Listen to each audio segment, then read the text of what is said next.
It was the summer of 2012. I have a late birthday, so I was still 15 when all my friends were 16. They all had jobs for the summer, but nobody would hire me because I was only 15. I started looking for off-the-books jobs on Craigslist. I found an ad titled, "Looking for House Cleaning Services, Paying $10 an Hour." The ad had two pictures of the house, one outside and one inside. It was a typical middle-class house. He lived in the next town over. The only way to contact him was by email, so I emailed him telling him I was only 15 years old and was willing to clean his house for $10 an hour. He responded in 10 minutes, telling me his work schedule and when he would need me to be available. I told him that was okay, and then he asked me if I had means of transportation to get there every day. I didn't even realize that my mom wouldn't be able to drive me every day. Oddly, he offered to give me a lift to and from every single day. He said he worked close, so coming home to give me a ride wouldn't be a problem. I agreed without even asking my mom, so the man asked for my address. I gave it to him, and he said he would be over at 8:30 a.m. on Monday to pick me up. Come Monday, I met him outside. He drove a black '05 Nissan Maxima. He himself had a black beard and a Mets hat on. He didn't seem dressed ready to go to work, but I didn't think much about that. He introduced himself as James, and then dropped me off and gave me the key. He told me to just straighten everything out and such. Then he drove off in a hurry. I found it really weird that he trusted me, a 15-year-old he had never met, to be in his house alone. His house wasn't even too messy. All I did was just fold some clothes, wash some dishes, and used a hand vacuum to clean some of the carpets. The only problem, it was extremely hot in the house. Even hotter than outside. It seemed all the windows were sealed shut, and I didn't want to turn on the AC without permission. This went on for 6 hours before he came back, handed me $60, and dropped me off back home.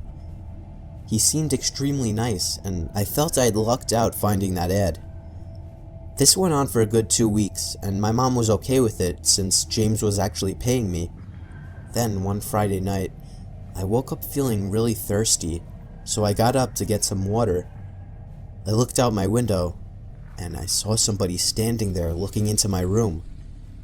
I screamed, and my parents came running over, but the person outside took off before they got there. The next time I went in, it was at least 100 degrees outside. I asked James if I could turn on the AC, but he said it was broken. He told me to just take off my clothes if I got hot. I laughed, thinking he was joking, but he was serious. I felt really uncomfortable after that. He dropped me off, and I did the same work that I had been doing. It was at least 105 degrees in the house. I had to work shirtless and constantly go outside where it was just a little cooler. The day dragged on, but I just barely made it through. The next day, on the way to his house, James told me that he had the day off from work. He told me he would just help me out. I was not happy to hear this. I would rather just be alone in the house. He seemed to slowly follow me into whatever room I went to clean. I eventually had to go to the bathroom, so I ran upstairs and made sure he wasn't following me. But in the bathroom, I made a shocking discovery. Up in the corner of the room, I found a small camera pointing from out of the wall, just barely visible. I scanned the room for more, and sure enough, there was one in the bottom corner as well. I started searching the whole bathroom for more cameras. I checked under the sink, but what I found was much worse. There were 2 huge stacks of VHS tapes, each one with a sticky note attached with someone's name on it. The one on the top was my name. I almost threw up then and there. I had to find a way to get home safely. James then knocked on the door, asking if I was alright. I said I wasn't feeling good, and asked if he could drive me home. He said okay. I stepped outside, and he told me he had to go as well, so he stepped into the bathroom. For the first half of the car ride, he didn't say anything to me, and the road he was taking me on wasn't familiar. In fact, I noticed that the direction we were heading in was the complete opposite of my house. Where are we going?" I asked. He looked at me and said, "What were you doing in the bathroom?" I started to panic. I didn't answer. So he asked again in a much angrier voice. We were stopped at a traffic light, so I took that opportunity to unlock the door and escape the car. I ran away from sight before calling my mom, crying into the phone, telling her to pick me up. She came over as soon as possible. She immediately reported James, and the police found the tapes under her sink. Some of the tapes contained much worse things than kids just cleaning the house. The scariest thing, some of the kids seen in the tapes are still missing to this day. He was arrested and tried for child pornography, kidnapping, and some other charges. I'm happy I jumped out of that car, because I don't know where he was taking me.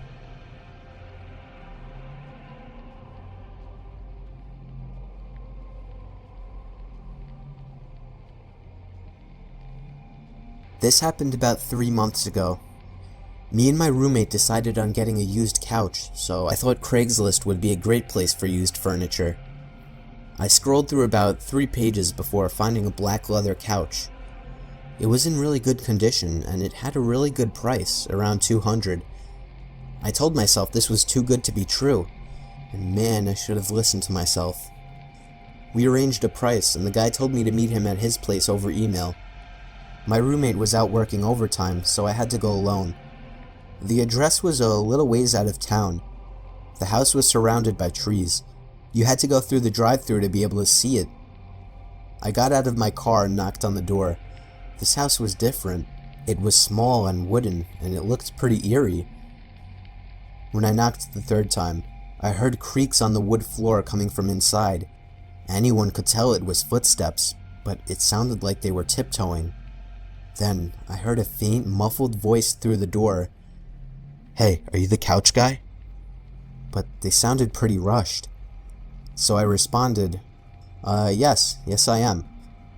He said back, okay, come around back, the couch is there. I felt a little weirded out by it, but I brushed it off. When I came around back, I saw something that I won't forget. I saw 4 tall men dressed in black robes with their hands together, and in front of them was a pit with a hatch and chain on it. Then I heard the same voice say, "Where's your friend?" I booked it out of there and frantically shoved the key in my car and started it. I looked out the mirror and saw the front door fly open. I shifted into first and floored it out of there. The thing that makes me uneasy to this day is that in the emails, I never told him I had a roommate.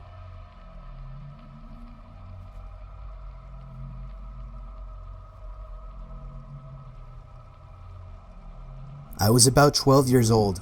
I was looking for some craft storage since I got a lot for Christmas. The ones at the stores were really pricey, so me and my 27-year-old sister looked for some on Craigslist. We found someone offering a huge tote for only $10. That would mean getting a $90 discount, so we checked it out. The person lived relatively close to us, so we gave the guy our email.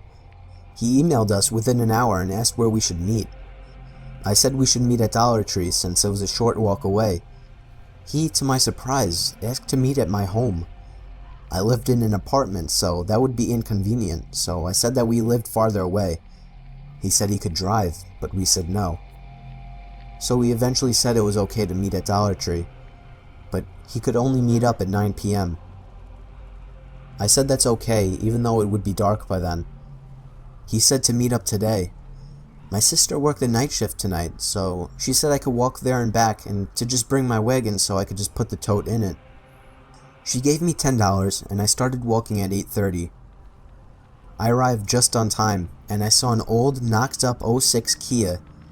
I assumed it was him, so I yelled, "Hey, got the tote?" He got out of his car and said he left it at home.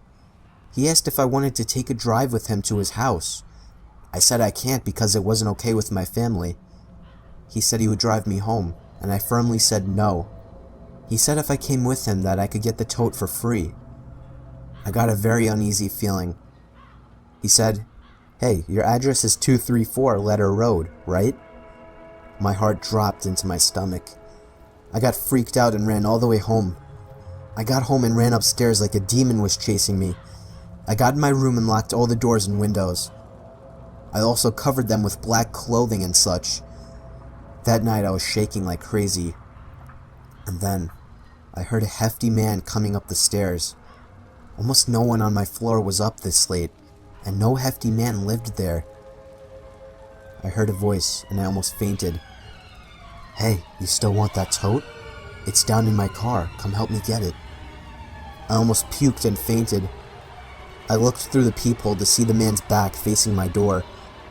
I watched him turn around, and I covered the peephole with a black shirt I had laying around from before. The doorknob started to wiggle.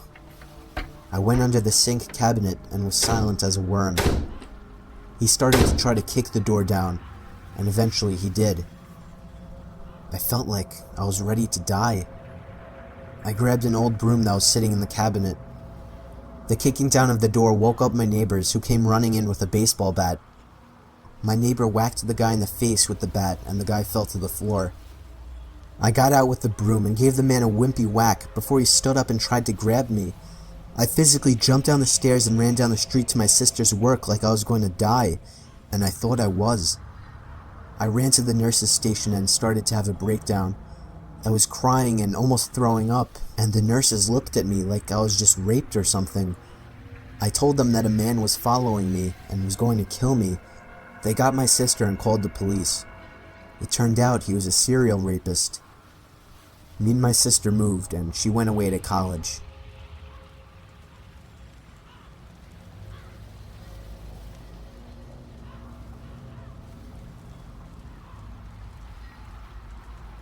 When you decide to use Craigslist, make sure you deal local, and if something seems too good to be true, it usually is.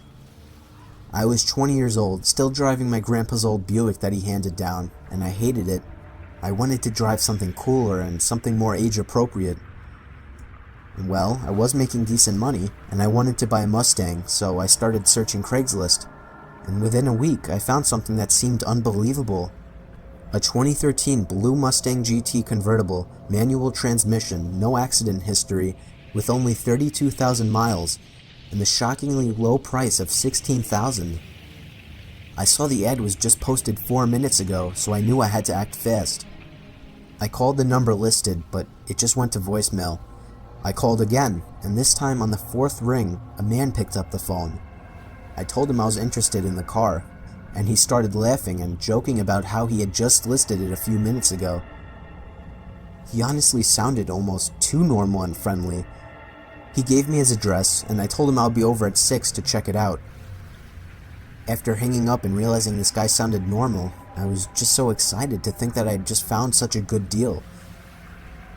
I GPS'd the location. It was a long drive, about an hour. It took me far away from the suburbs that I was used to. The GPS said 2 minutes remaining in the drive, and I was kind of confused. The area I was in was very rural and poor. I pulled up to what the GPS said was the house. It was a shitty rundown old thing. I noticed there was no Mustang anywhere in sight. I felt uncomfortable with even getting out of the car. In fact, I just sat there looking at the house for a good 5 minutes, trying to decide if I should even go and knock on the door. An hour isn't by any means a short drive, but when something seems as sketchy as this seemed, you would understand. I saw the blinds from the window begin to shake, and then the front door opened, and a man, probably in his 50s, came outside. He gave me a wave and a smile. He actually looked somewhat normal. I turned the car off and went out to greet him. I asked him where the car was, and he said it was in the garage. He told me to follow him back inside. I didn't know why he was leading me into his house instead of the garage, but I went anyway. He made sure to shut the door behind me, even though I was going to myself. I was able to get a good look of his house, and I must say, it smelled disgusting, and it didn't have much, if any, furniture. He led me down a small flight of stairs and to a door. I heard some noises coming from beyond the door. The man just explained that it was his friend working on the car. That seemed weird. I also began to hear creaking coming from upstairs, as if someone was walking around. He looked up and said that must be his wife. I found it weird that he had to explain these noises. I wouldn't have thought it was weird otherwise. He finally opened the door, and I got a quick glimpse of his garage. It was completely empty. I took a look at the man, and as he stared back at me, I knew it was time to go. I didn't say anything, I just turned around and ran for the door, but somebody was standing there blocking it. I offered to give them all the money in my wallet to let me go. And then the first guy walked into the room with some sharp metal tool in his hand. I don't know what it was called, but I fled from the room in the opposite direction of the front door and thankfully found the back door. I fled into the backyard and went around the house to my car. I made it inside and started the engine. I stared at the house one more time. Nobody followed me. I saw the front door open again, and the two men from inside stood behind the storm door and just seemed to stare me down.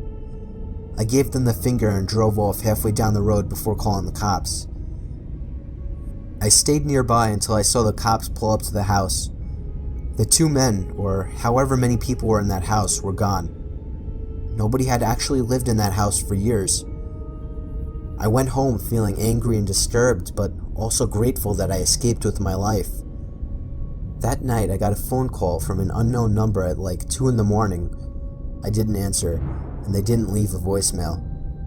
10 seconds later, I got a text from the same number saying, "Look outside your window." I had my blinds down and feared what might be on the other side, but I had a pretty good feeling. I called the cops yet again, letting the person outside know that I was as well. They arrived in a surprising 3 minutes and began to search the whole premises. They found him hiding in my bush outside my window. He was arrested. His name is Tony Schelling. He was, in fact, the same person I met at the house. My message to all is to not be an idiot while using websites like Craigslist.